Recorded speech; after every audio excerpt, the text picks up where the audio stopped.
Ассалаумағалейкум. Қазіргі таңда шынайы дос табу қиын болып қалды. Қалтаңа қарап, мансабыңа қарап араласатын болды қазір. Сондай түрлі орталар пайда болды. Ал егер де осындай күйзелісте жүріп өзіңе дос іздесең, негізі Алла тағала жетеді адамға. Адам достыққа мұқтаж, бірақ адам бүгін бар, ертең жоқ. Бүгін түсінеді, ертең теріс айналады.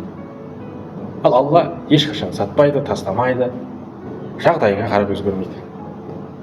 Алла саған дос болса, адамдар себепке айналады. Ал қорғаушы Алланың өзі болады.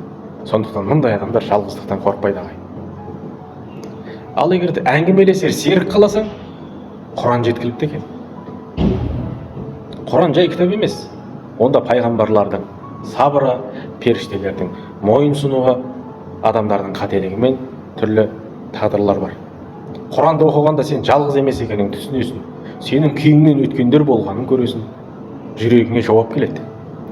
Бұл ең таза, ең қауіпсіз сұхбат ағайын. Ал егер байлық қаласаң, онда адамға қанағат жеткілікті екен. Көп адамның мәселесі ақшаның аздығы емес екен, ашкөздіктің көптігі. Ал енді қанағат барға шүкір ету, азды қадірлеу.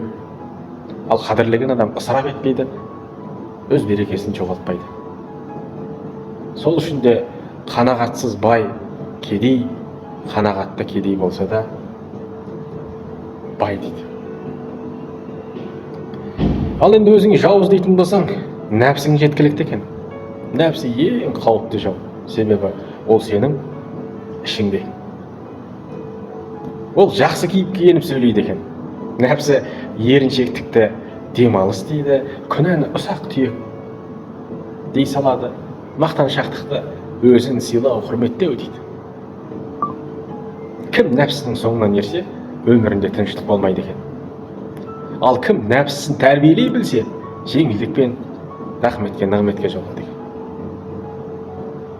Ал енді өмірден насихат іздесең, насихатты қаласаң, адамға өлім жеткілікті екен. Өлім ең үнсіз, бірақ ең күшті ұстаз. Өлімді еске алған адам дүниеге байланып қалмайды екен.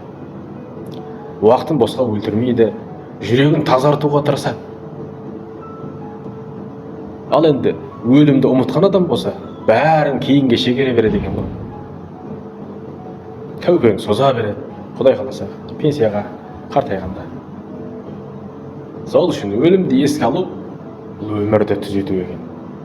Осы сөздерді қорыта келе, бұдан не түсінеміз? Бұл сөздер бізге нені үйретеді? Бұл сөздер адамның іздегенінің бәрі сыртта емес, ішінде және Алламен байланысында жатыр екен ғой.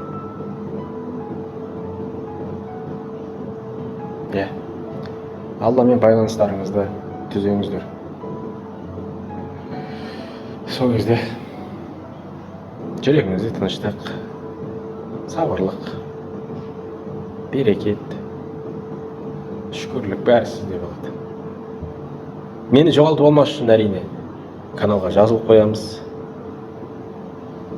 Көкейіңізден шығып жатса, жүрекшені бассаңыз артықтық етпейді. Тағы да бір кісілер осындай қазақша контентті тыңдаған қаласаңыздар, жолдап қойсаңыздар болады. Әрине, қалау ерік өздеріңізде. Аман сау болыңыздар. Еліміз аман, жұртымыз тыныш болсын.